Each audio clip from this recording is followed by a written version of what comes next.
This segment of the news is brought to you by Sun Oil Limited. Welcome back. The idea of Bahamians investing in Haiti to aid in its stability has been tossed around for years. How many have accepted the invitation is another story. But according to Foreign Affairs Minister Darren Henfield, anything the Bahamas can do to keep Haitians at home is worth pursuing. If there are good opportunities commercially for Bahamians in Haiti to take advantage of, it would be great. I mean, the cost of labor is cheaper. Haiti is known for its agricultural efforts. I think it'll be a great idea. I think anything that we can do to keep Haitians at home, because these are economic migrants that we're seeing.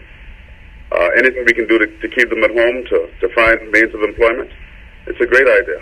Minister Henfield's comments follow those of the League of Pastors President Dr. Jean-Paul Charles, who this week suggested the wider community invest in Haiti as an incentive for its residents to stay home, and this as opposed to sacrificing everything and boarding dangerously overcrowded vessels to start a life elsewhere, as the case on Saturday. 30-plus people were killed when their 40-foot vessel ran aground near Man-of-War Key Abaco. 83 people were on board. Talks between the Bahamas and Haitian governments continue. We have not found any agreements with the Haitian government, but, since we had this high-level delegation visit to Haiti led by our Prime Minister, where we met with President Moise, things have been kind of disruptive in Haiti. As you know, there's ongoing unrest in Haiti as we speak, and so we've not been able to gain any real traction, but this is always on our radar. The minister accepts that until such time, the Bahamas will continue to shoulder this problem. It is a perennial problem that we've been experiencing through many, many years now. We're hopeful that this event will cause people to have cognizance of the danger of this perilous journey that people take to find a better way of living in the Bahamas and elsewhere.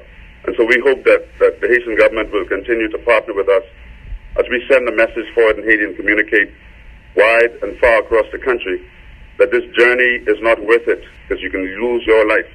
And that needs to be communicated throughout Haiti to people who are potential migrants trying to find a better life in the Bahamas. Plans are underway to bury the victims of Saturday's boating disaster on Sunday at the Enoch Beckford Auditorium, Carmichael Road. Meantime, a language barrier reportedly standing in the way of a Haitian national understanding the charges and subsequent punishment of allegedly killing in the course of dangerous driving.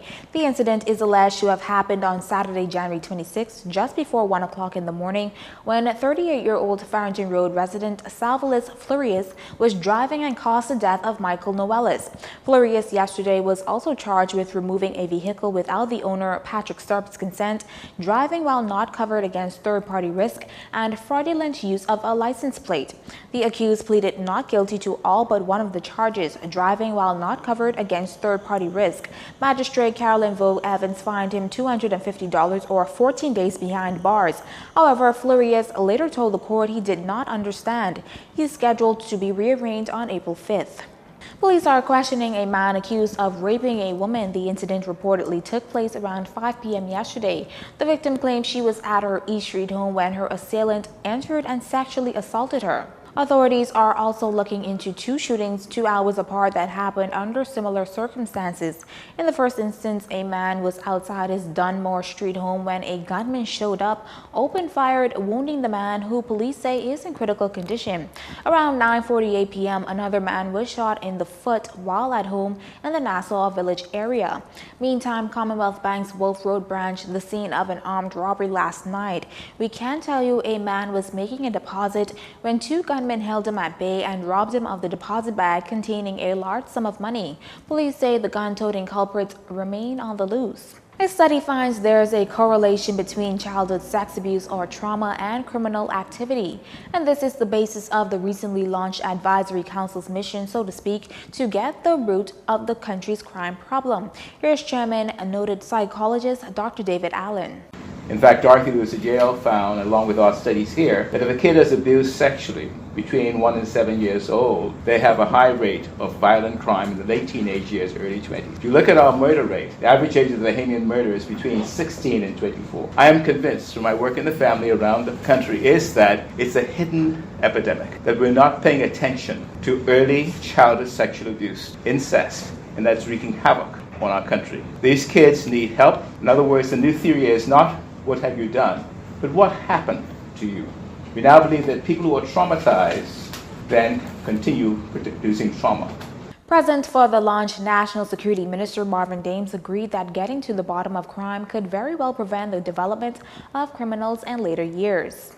The key elements of the Ministry Advisory Council will include leadership, research, education, and advocacy. The objectives of the National Advisory Council on Crime to identify and describe the root causes of crime in the Bahamas, to provide a forum for citizens and others with ideas to deal with crime, to present to the Council itself, to reduce the silo effect of all the bodies dealing with crime in the Bahamas, to develop, expand, and redefine programs that deal with the root causes of crime, to act as a think tank, to discuss difficult issues in order to enhance how the law enforcement agencies and citizens can work together collectively in the betterment or for the betterment of our nation. The Advisory Council Committee consists of a cross-section of Bahamians from civic society, government agencies, and church leaders. Meantime, Royal Fidelity will host its 5th annual Bahamas Economic Outlook Conference under the theme Dynamic New World Braving the Turmoil. The full-day conference aims to bring together a premier lineup of leading thinkers to explore the local impact of global influences. Here's Royal Fidelity President Michael Anderson. We believe its key role is to make Bahamians aware of key global issues that are taking place outside of the Bahamas, which will have an impact locally, and for people to be able to understand what those issues are and how to adapt to them. So that's the primary issue, and it doesn't cover just economics or just finance. It covers a range of different issues, including healthcare, technology, the environment, geopolitical issues, the economy. Mr. Anderson says whether you're a student, housewife, or a businessman, everyone can learn something from the conference's 5 dynamic speakers. Royal Fidelity has partnered with Alive, Royal Bank, Rev, The Tribune, PwC, J.S. Johnson, and Glinton Sweeting O'Brien Attorneys at Law. Anderson says other sponsors are welcome to join. The BEO conference takes place on February 26 at the Bahamar Convention Center, beginning at 8 a.m. Registration fees pegged at $400 per person, inclusive of breakfast, lunch, cocktail session, and speaker presentations. Interested persons can visit rfbeo.com for more details. Our final stories are up next. This segment of the news has been brought to you by Sun Oil Limited.